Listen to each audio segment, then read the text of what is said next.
Hey y'all, let's water bath can these muscadines and turn it into some grape juice. So the first thing you want to do is just go ahead and pick off all stems and any sort of leaves or any bad looking grapes. Now for this recipe you can use grapes, scupperdines, muscadines, you can use wild, you can use cultivated, anyone will do. Once you finish up that, let's just go ahead and give them a quick rinse. And since we're going to be water bath canning, you want to make sure that you sterilize your jars. So here I am just pulling my jars out of a hot water bath. I've already been boiling these for about 15 minutes here.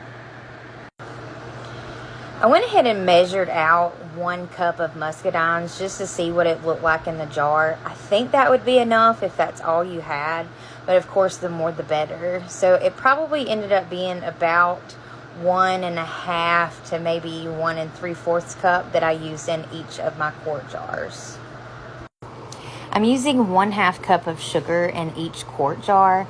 This just seemed like a good amount when we consider that this is going to be a concentrate and we are going to end up mixing it with water once we decide to use the juice. And it's always easier to add more sugar in the end than it is to take away sugar. So I feel like 1/2 cup is a good middle ground. Our final step before putting on our rings and lids is just to go ahead and ladle in boiling hot water up to a 1/2 inch headspace. Next, we're going to go ahead and give each of our rim a good wipe down. I'm just using the scalding hot water from my pot that I have been heating up my lids in. This is all personal preference, and you can also use vinegar. Final step before we put our jars into the canner, we're going to go ahead and put our lids and rings on fingertip tight. And I am using my lids from Denali Canning. When water bath canning, you do not need any special equipment. You can use any old stock pot as long as it will cover the jars by at least 1/2 inch. Here you'll see that I had just a little bit too much water and it was going to overfill as I put the jars in.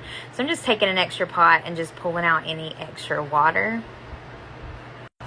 If you are using a stock pot, just make sure that you put a towel in the bottom.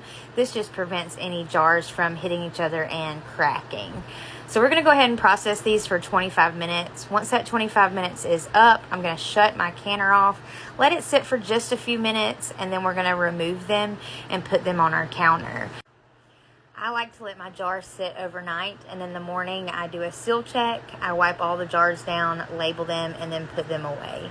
Now with this grape recipe, you are going to want to let this sit in the pantry or wherever you keep your jars for at least 3 months before using it. I would recommend a 1-to-1 ratio of concentrate to water, but like most things, this will all be personal preference. So experiment with this, find out what you like, find out what your family likes, and if you do it a different way, I'd love to hear about it. So please comment below if you're going to try this or if you've ever tried this recipe before. We'll see you guys later. Bye!